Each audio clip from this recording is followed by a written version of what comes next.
Welcome to Basic Brewing Video. I'm James Spencer. I'm Steve Wilkes. We have a guest submission today. This is a reaction video. That's right. it's a opening and a reaction and review, I guess. Yes. And it's the third of we saved it for the third show. The big review of 1938. So we don't have to talk as much. Because we have a video postcard from Matt Giovanisi of Brew Cabin, because he brewed this beer after he and Josh Secor of Gambit Brewing in St. Paul, Minnesota, and I got together on Basic Brewing Radio and came up with this beer, which is a Gingerbread Wit. It is a holiday/winter beer. Mm-hmm. So, you know, it's still cool outside, so mm-hmm. It'll be nice to drink. Mm-hmm. But man, Matt opened his heart and his pantry for this beer. I'll say. So why don't we take a look at the postcard that Matt sent on how he brewed this beer. Hey guys, it's Matt from Brew Cabin. And last year on Basic Brewing Radio, James, Josh, and I formulated a holiday beer which we called simply a Gingerbread Wit. This is the wit right here, so let's go over the recipe and the process. I started with 8.5 gallons of RO water and added 10 grams of calcium chloride, 1 gram of kosher salt, 3 grams of Epsom salt, 3 grams of gypsum, and 8 milliliters of lactic acid. Once the water was heated to strike temp, I added 6 pounds or 2.72 kilograms of Pilsner malt, 6 pounds of malted white wheat, 1 pound or 454 grams of flaked oats, 8 ounces or 227 grams of honey malt. I mashed at 150 degrees Fahrenheit or 65.5 degrees Celsius for 60 minutes. At the start of the boil, I added 1 ounce or 28 grams of Cascade and 2 ounces or 56 grams of Cascade at flame out. I also added the zest of 6 navel oranges, 6 cinnamon sticks, 1 ounce or 28 grams of lightly toasted coriander seed, 1 split vanilla bean, 1 ounce of allspice berries, and a few slices of fresh ginger. Then I transferred the wort to the fermenter and pitched a packet of Imperial Yeast Whiteout B44 and let it ferment at 68 degrees Fahrenheit or 20 degrees Celsius for 10 days before packaging. So that's the recipe, that's the process, and I did a little something extra. In the keg, I added a couple more cinnamon sticks, a split vanilla bean, and I soaked both of those in a ginger liqueur, added that to the keg, carbonated it, canned it, sent some cans to you, so let me know what you think. Cheers. So wow. Yeah. That's quite an ingredient list right there. Yeah, that's... When he read off that recipe, or he sent me the recipe, I was kind of scared. Because there's a lot going on there. You know, because my fruitcake barley wine, it had a bunch of stuff in it too. And when I was standing over the brew pot, it was like, ooh, you know, what have I done? What have I wrought? This is potpourri.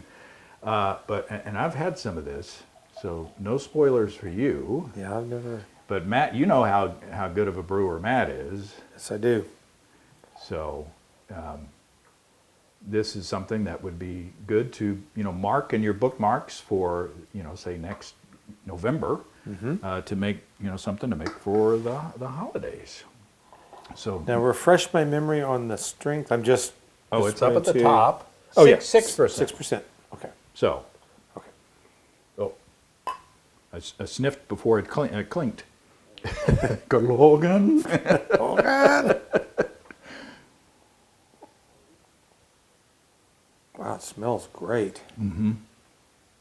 Okay. Oh my goodness. It tastes like gingerbread. It does. You can taste the bread. You can. You can taste. I think that's the vanilla. We tasted it on the show. Yes, I can taste vanilla for sure. We tasted it on the audio podcast, and I think it's the vanilla that adds to that. You know, obviously all the spices, but it's not overpowering at all. It's actually a drinkable beer. That's my absolute best comment I can make. This is one of the few spiced beers that I could pound this until.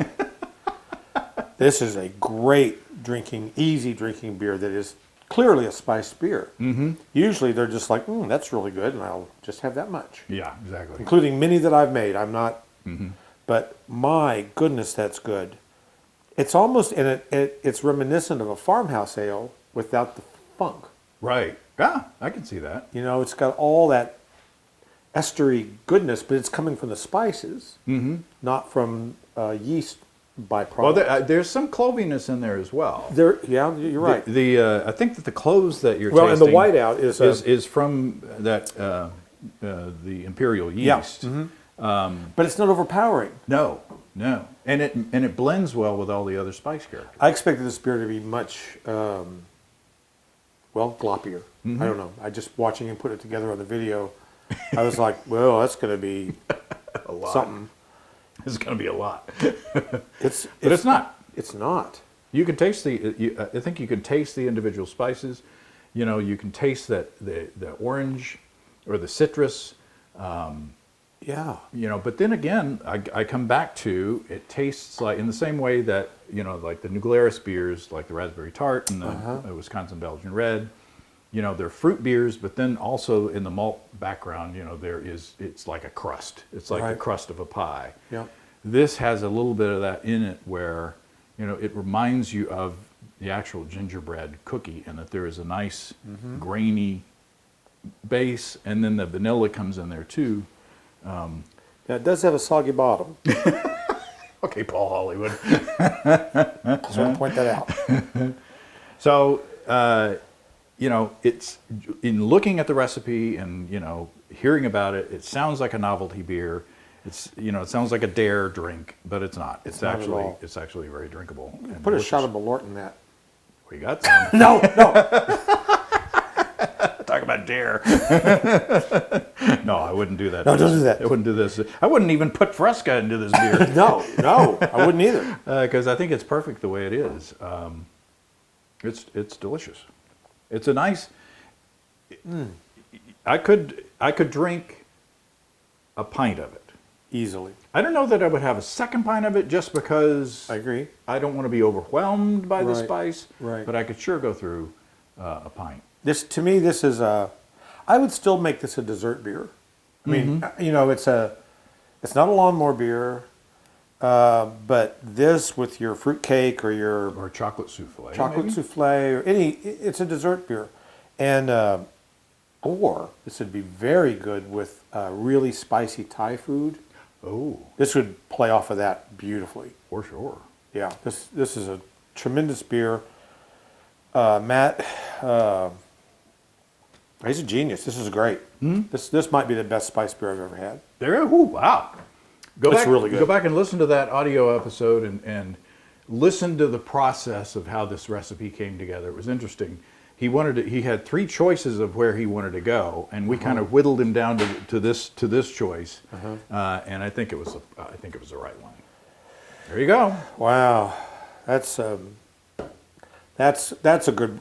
Somebody that can brew that is a very good brewer. But here's the thing: now that the recipe's been put out, You can do it too. you can do it too. Wait, there's more. All right. Okay, We're going to go sit down somewhere and enjoy enjoy the rest of this. this beer. Cheers, everybody. cheers. Merry Christmas in March or February. We're Orthodox. Cheers. Come and visit us online at basicbrewing.com. You can find archive lists of our audio and video podcasts on homebrewing. You can also find our DVDs and our brewer's logbook, where you can track and log up to 50 batches of beer. It's like he hit the balance exactly right for my palate. Yeah. And this has been in the can for a while. You know, this is So have I. this had But no, you're in the bag. oh, right.